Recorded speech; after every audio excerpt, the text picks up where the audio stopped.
Bonjour et bienvenue sur le site Big Boss Theory. Nous sommes dans le chapitre des processus d'entreprise, la vie des marchés, la mécanique économique des marchés.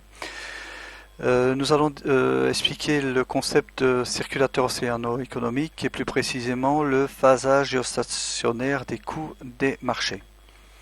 Le phasage géostationnaire des coûts consistera toujours à veiller à positionner l'entreprise, ici l'entreprise symbolisée par la mer des coûts, toujours donc se positionner dans l'axe lié au nuage des réductions des coûts.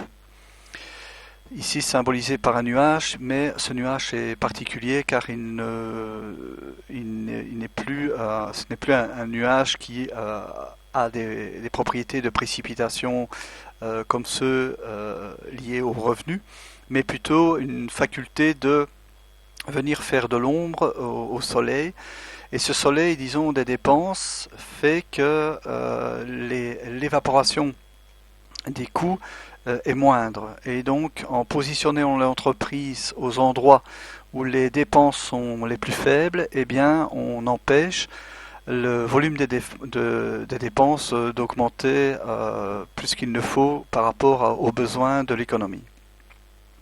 Et donc, ce phasage géostationnaire symbolisé ici par le petite flèche circulaire donc sera lié au fait qu'il faudra toujours, pour l'entreprise, suivre les vents les meilleurs, que ce soit les vents de réduction des coûts d'origine financière, d'origine des ventes ou d'origine marketing.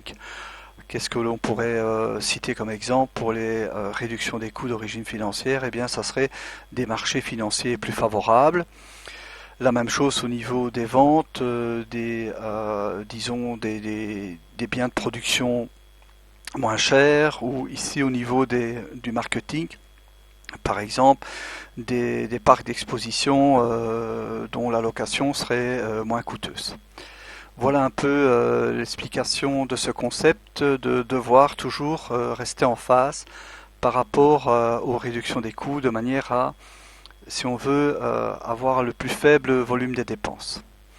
Voilà, expliquer le concept du phasage géostationnaire des coûts des marchés.